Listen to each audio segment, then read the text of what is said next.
Hi guys, and welcome to another episode of Kabir Considers. In this video, we're going to react to Donut Operator, a predator takes a to the face. Like, the only reason why I didn't say it is because if you do, you can get in trouble with YouTube. I mean, these types of people, have no sympathy from me. Like, you just have to imagine, like, if it was a child in your family that this individual was going after, would you have sympathy for them? On your right.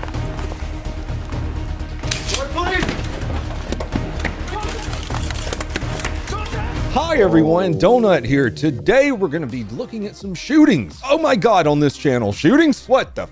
We're going to be looking at a couple of hostage takers that kind of learn the error of their ways. The kind of learning that ends with an apartment maintenance guy having to grab a couple paintbrushes, maybe a couple mops, too, a lot of cleaning supplies, and paint.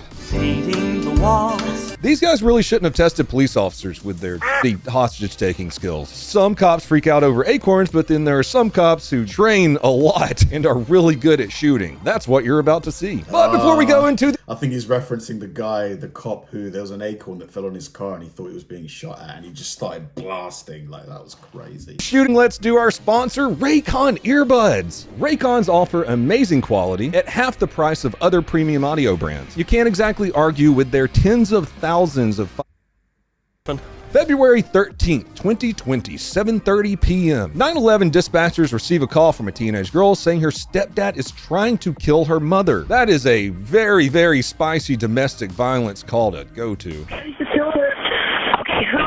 I didn't hear the first part. Your mom is trying to kill someone, you said? No, someone is trying to kill her. She thinks my stepdad. Okay, so your stepdad is trying to kill her? Yes. After a very long call with a very confused 911 dispatcher, we find this out. The couple in this video had been arguing the past couple of days about an investigation involving the ex-husband, Mr. Lopez. On February 13, 2020, Lopez and his wife, SL, got into an argument over allegations of inappropriate sexual contact between Lopez. So the guy's name is Lopez. Wow. Lopez and one of SL's younger children. The 7-year-old victim reported the abuse the day before and also reported the same abuse to a teacher who immediately reported the abuse to police. So don't feel bad for the suspect in this situation. Just feel bad for, like I said, the apartment maintenance guy that had to clean this up. It involves a shotgun. So yeah, allegedly the suspect had been sexually abusing the 7-year-old, and once police started investigating, it blew up into a hostage situation. Unfortunately, police did not have their wood chipper on standby. Not exactly the actions of an innocent man there, but I'll let you decide.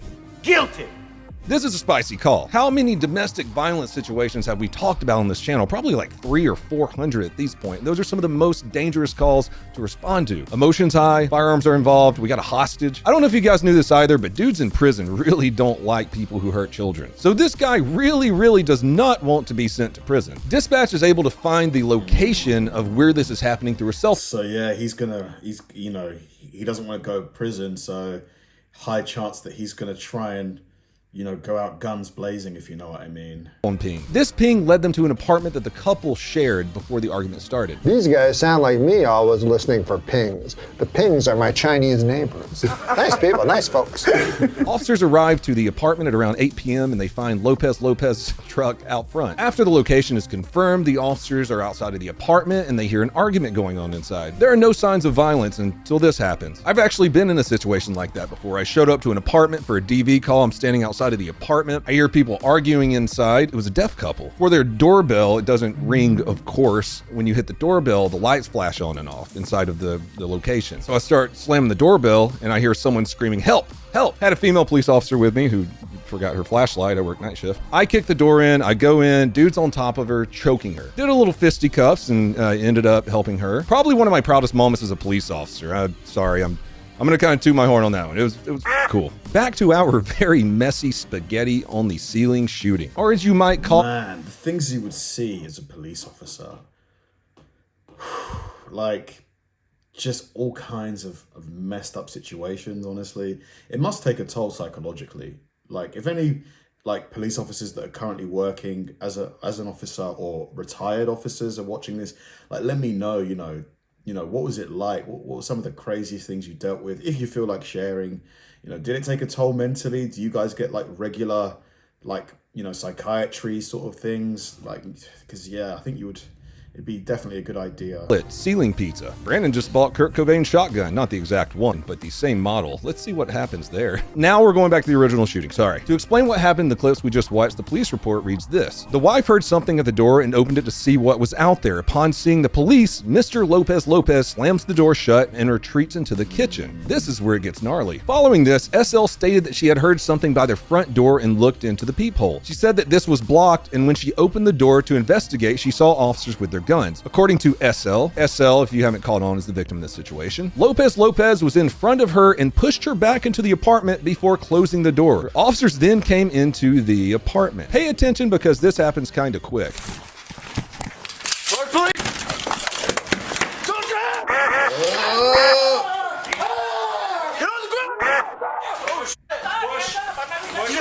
Oh my god.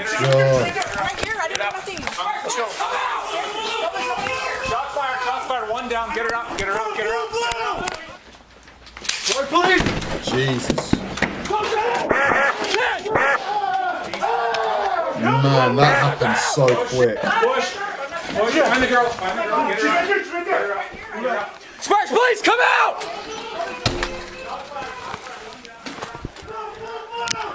Blue, coming out! Shots fired, shots fired. Out. Out.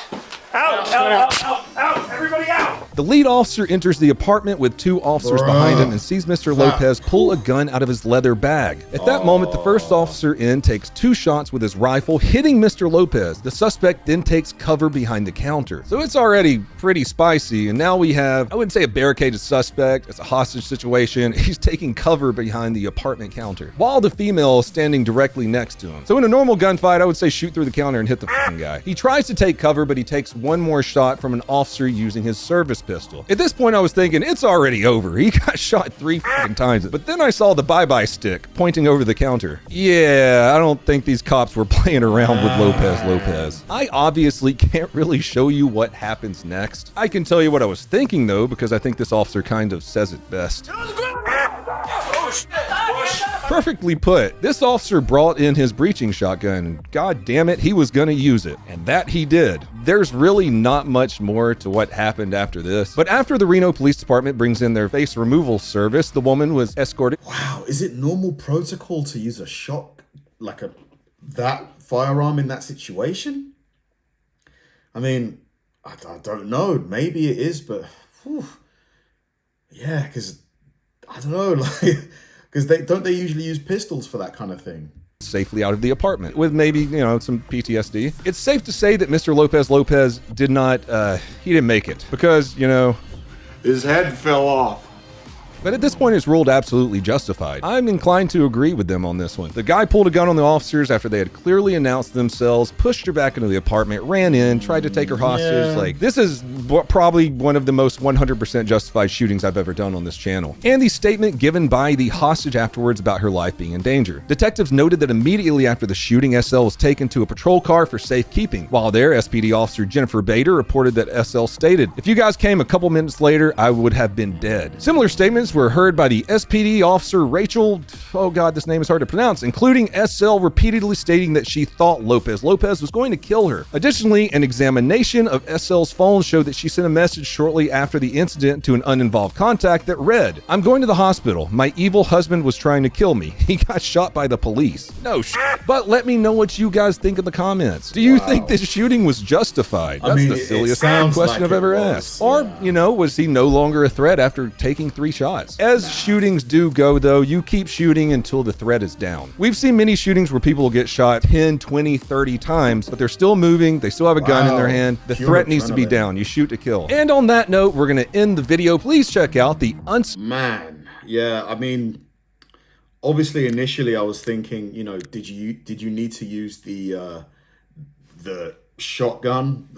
But, at the end of the day, if that's the weapon he had in his hand, because that's what he used to breach the door, and you're entering into a high pressure situation, things are moving quickly, and the suspect has just pulled his own firearm out on you, yeah, I guess you have to make a split-second decision. And, at that point, it's either him or you, I suppose. So, yeah, I guess, yeah, the guy's actions were justified, you know, especially because the victim in the situation said that if, you know, if things were delayed by just a few minutes, she could have been dead. So yeah, you have to say that, you know, the action taken was justified. Thanks for watching, guys, and I'll see you in the next one.